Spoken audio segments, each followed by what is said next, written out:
Hey there, welcome to Concept Hunter. Today we're going to talk about Fathom, a game by Joe Williamson for the Ludum Dare 32. It was developed in 72 hours from scratch, and with that said, it's quite impressive, though very, very short.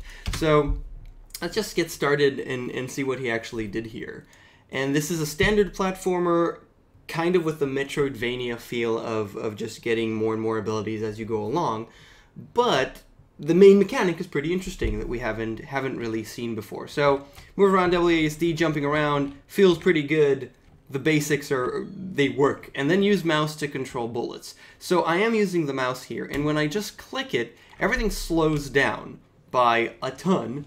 There is a between the maximum of this ability and just when I start clicking, it takes time until we get to the maximum. So if I actually move around, it takes a little bit to actually get there, which is important because how it interacts with the actual mechanic is something we want to talk about. So there's this turret which shoots at me, and I have to say that for a turret, I just got hit, but I could take a couple of hits before I die. For a turret, you'd expect it, at least that's the way I feel, for it to shoot at very specific intervals, and this shoots kind of randomly. There's a random value to when it actually shoots out. And specifically, if I want to control those bullets, which are very fast, it really messes with your head, and there's no way for you to actually know exactly. So I find myself just really, because it's very difficult to click it once it's already out. And what actually happens is once I'm in this state, time slows down, but as you can see, the bullets are very fast.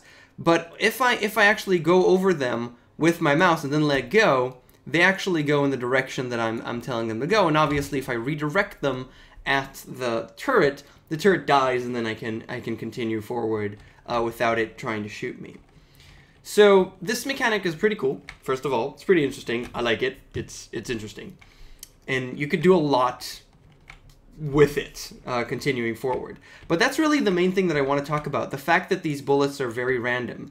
And also I find myself, you want to ask yourself, how does what you did with this mechanic make the player play? And I find that it makes me very timid to play and very slow to play. And what I mean in that is, especially later on, right now it's kind of easy, and I have a lot of room from when it shoots me until I can actually to where it actually get hit. So I have a lot of room for error, and I have a lot of room to wait for it to actually shoot and only then press. But in later stages, it's much tighter, and it brings me to just kind of like stand here and just, is it going to shoot? Is it going to shoot? And I'm not sure if you want that type of gameplay, because it's very slow and annoying in a way. And you have to think about exactly how you want to tackle that. Another thing that I found, first of all, here is kind of weird that this is definitely background. I do not expect this to be something I can jump on, but I can. That's just a little bit of level design and how you represent things to the player. But yeah, if you die, you just destruction imminent, restoring backup. You just get a backup, which is like a couple of seconds beforehand. It doesn't seem to have any checkpoints, which I have to say I love this system, because you lose 0 progress and you never have to think about this. You just go back. In a way, I really like this, but you always have to be very careful with such a system of backups and saves, because the player might, if there's any chance for the player to screw himself over, and you can't go back because you can't control your own saves in any way, then that could be kind of annoying. But I really like the system otherwise, as long as you execute it properly. So another thing is the actual thing. First of all, I'll pick this up, so I'll have a double jump. Research required, double jump. So you pick up things along the way of going through, and you acquire more and more upgrades, and your character gets better. Metroidvania style, love it. It's standard stuff that a lot of people really enjoy. So originally, it takes a little bit of time to actually get used to this, because once you click, you also have to actually go over the shot. And only when you go over the shot is it in your control. And I let go and continue pressing. And it's an interesting mechanic that I quite like, and I'm interested in seeing what you do with it further. I also want you to like take a lot of feedback from the gameplay and see if you can improve this mechanic.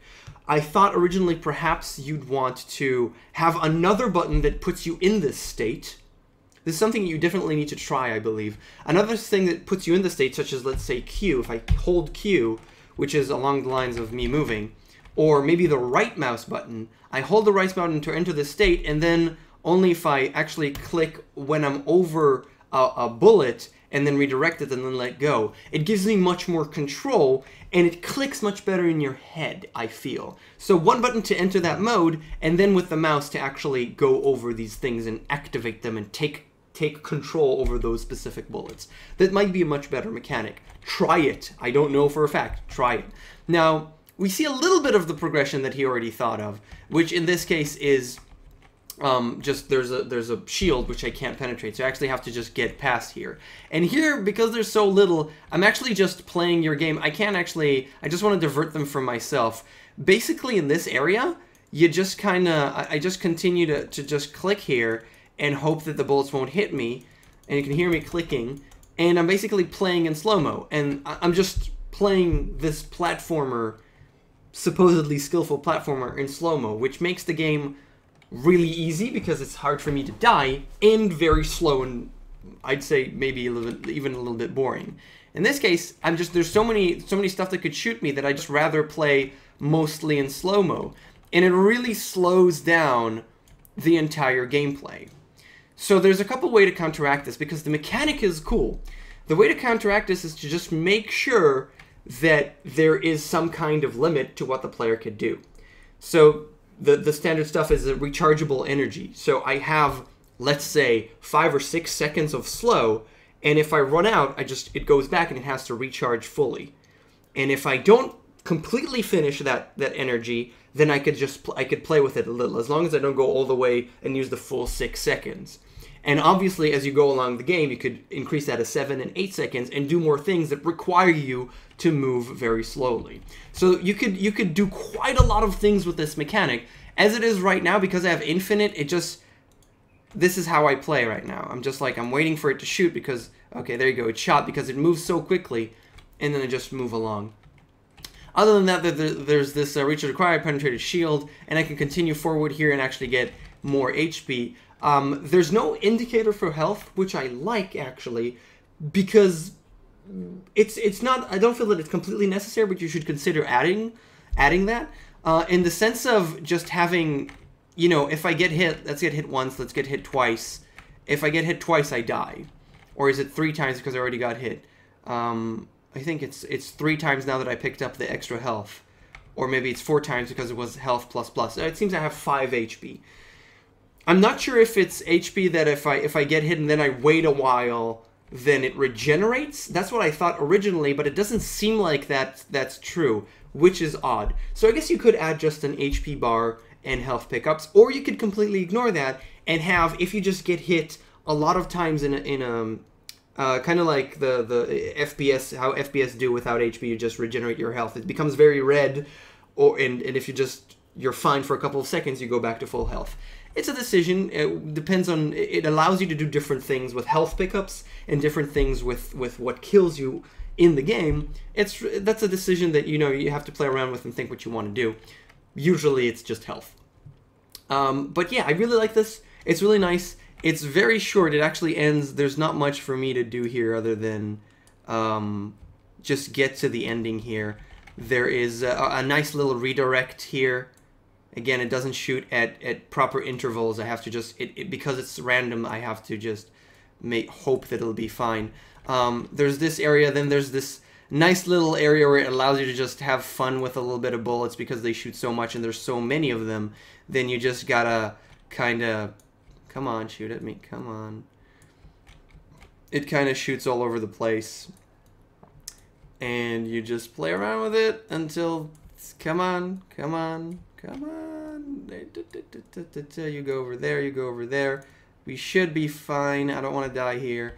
And there's this thing which I didn't destroy, but because I destroyed all of them, I don't know, it doesn't really do anything. And then you kind of, it ends. That's it. So it's a very short little demo, but it was made in 72 hours. The polish level is extraordinary. It looks great. And the gameplay is, it's a proof of concept.